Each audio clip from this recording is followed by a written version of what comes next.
Have you ever been surprised by the kindness of God?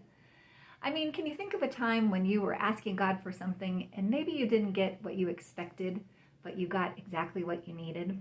I know for me, it was when I first moved here to North Carolina.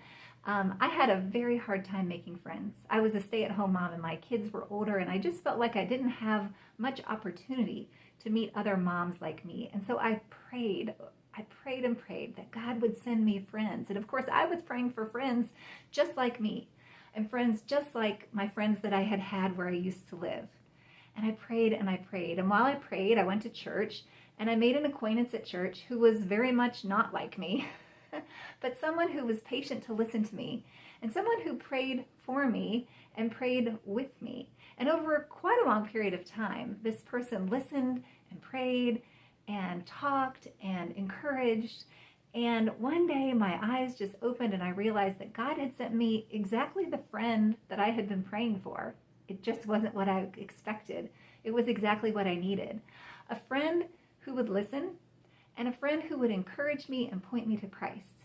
And so while I developed a friendship with this person that was completely unexpected, God did even more and cultivated my friendship with Jesus.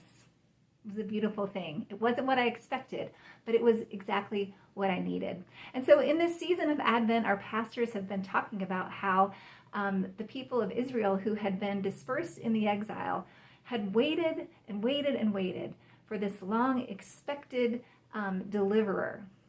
And they didn't get what they expected, but they got what they needed. We all got what we needed.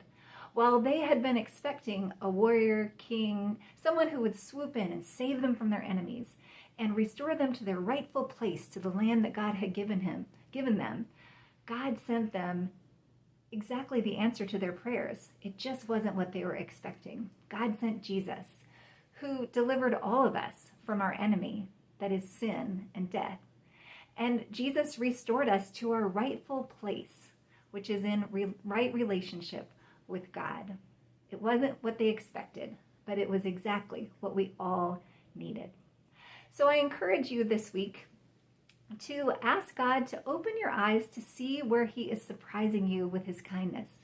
The same God of the exile is the same God who sent Jesus and is the same God who is with us today. He is still delivering, still creating, still healing, still saving, still redeeming. It's happening all around us if we only have eyes to see it.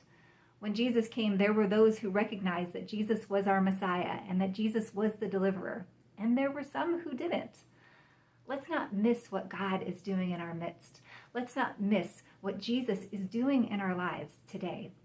So ask God to open your eyes, to reveal to you where he is delivering and healing and saving and redeeming. And then let's praise him for it. And so I pray that you will be able to do that. And as you do, the Lord will surprise you with his kindness and he will overwhelm you with his goodness. He is so faithful to do that. Open your eyes to see it.